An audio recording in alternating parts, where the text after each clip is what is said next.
हे students, welcome back. आज हम discuss करने वाले हैं चैप्टर रेस्पिरेशन इन ऑर्गेनिजम्स की बैक साइज के क्वेश्चन नंबर 7 को। तो चलिए देखते हैं इस क्वेश्चन नंबर 7 में हमसे क्या पूछा गया है। वेल फ्रेंड्स, क्वेश्चन नंबर 7 है ट्रू फॉल्स, यानी कुछ स्टेटमेंट्स दे रखे हैं जिनमें हमें बताना है कि ये ट्रू है या फिर फॉल्स है। तो चलिए जल्दी से इसके फर्स्ट पार्ट से स्टार्ट करते हैं और इस क्वेश्चन को कंप्लीट करते हैं। वेल स्टूडेंट्स, इसके फर्स्ट पार्ट में हमसे कहा गया है कि जब हम हैवी एक्सरसाइज करते हैं, बहुत ज्यादा एक्सरसाइज कर लेते हैं ना, जो हमारा ब्रीदिंग रेट होता है, जब ब्रीथ करते हैं ना, वो काफी स्लो हो जाता है। अब अगर हम एक्सरसाइज की बात करें तो उसमें हमें ज्यादा एनर्जी लगती है। अब ज्यादा एनर्जी मतलब रेस्पिरेशन का प्रोसेस फास्ट होगा, उसे ऑक्सीजन ज्यादा चाहिए होगी और ऑक्सीजन के लिए तो हमारा ब्रीदिंग रेट बढ़ता है ना, यानी कि ये स्टेटमेंट तो फॉल्स है। चलिए, हमें फर्स्ट पार्ट का तो आंसर मिल गया कि ये स्टेटमेंट फॉल्स है। अब बात करते हैं सेकंड पार्ट की। तो सेकंड पार्ट में हमसे कहा गया है कि जो प्लांट्स होते हैं वो दिन के टाइम पे फोटोसिंथेसिस का प्रोसेस करते हैं और रात के टाइम पे रेस्पिरेशन का प्रोसेस करते हैं। तो दोस्तों, अगर हम प्लांट्स की बात करें तो ये तो बात बिल्कुल सही है कि जो फोटोसिंथेसिस है वो दिन के टाइम में होती है, क्योंकि उसे सनलाइट चाहिए होती है और सनलाइट तो दिन में होती है। पर अगर हम रेस्पिरेशन की बात करें तो रेस्पिरेशन पूरा दिन चलता रहता है। पर हाँ, मेजरली पार्ट जो ज्यादातर रेस्पिरेशन होता है वो रात के टाइम पर होता है, क्योंकि रात के टाइम पर उसे ऑक्सीजन चाहिए होती है। अब उसे ऑक्सीजन को रिलीज नहीं करना है, कार्बन डाइऑक्साइड को तो एक्सहेल करना है, यानी कि उस टाइम पर उसके पास ऑक्सीजन होगी तो वो रेस्पिरेशन का प्रोसेस आराम से कर पाएगा।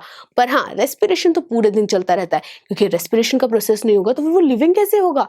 यानी कि पूरा दिन रेस्पिरेशन का प्रोसेस चलता है, पर मेजरली ज्यादातर जो मेन पार्ट होता है वो रेस्पिरेशन का प्रोसेस रात में होता है। इस हिसाब से ये स्टेटमेंट तो फॉल्स है, क्योंकि रेस्पिरेशन का प्रोसेस तो पूरा दिन चलता है, फोटोसिंथेसिस का प्रोसेस दिन में होता है। चलिए, सेकंड पार्ट का आंसर भी हमें पता चल गया, फॉल्स। अब बात करते हैं थर्ड पार्ट की, जिसमें हमसे कहा गया है कि जो फ्रॉग्स होते हैं, फ्रॉग अपने स्किन और लंग्स दोनों से ब्रीथ कर सकते हैं। अब फ्रेंड्स, हमने तो इस अमेजिंग से ऑर्गेनिज्म के बारे में समझा था ना कि जो फ्रॉग होता है उसके पास तो दो रेस्पिरेटरी सिस्टम, वो लंग से भी रेस्पायर कर सकता है और स्किन से भी, पर वो स्किन से रेस्पिरेशन का प्रोसेस करता है। यानी कि हमारे थर्ड पार्ट का आंसर तो बिल्कुल ट्रू है, ये स्टेटमेंट तो बिल्कुल सही है। अब बात करते हैं फोर्थ की, जिसमें हमसे कहा गया है कि जो फिश होती है, समुद्र के अंदर जो मछली रहती है ना, उसके पास लंग्स होते हैं रेस्पायर करने के लिए, ब्रीदिंग के लिए लंग्स होते हैं।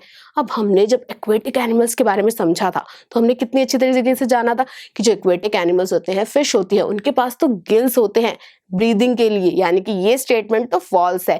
चलिए, हमने 4 क्वेश्चन का आंसर बिल्कुल अच्छे तरीके से समझ लिया, 4 पार्ट्स कवर हो चुके हैं। अब बात करते हैं इसके लास्ट पार्ट की, जिसमें हमसे कहा गया है कि जो हमारी चेस्ट कैविटी होती है वो इंक्रीज होती है, मतलब कि इंक्रीज हो जाती है जब हम इनहेलेशन करते हैं, जब हम ऑक्सीजन को अपने अंदर लेते हैं।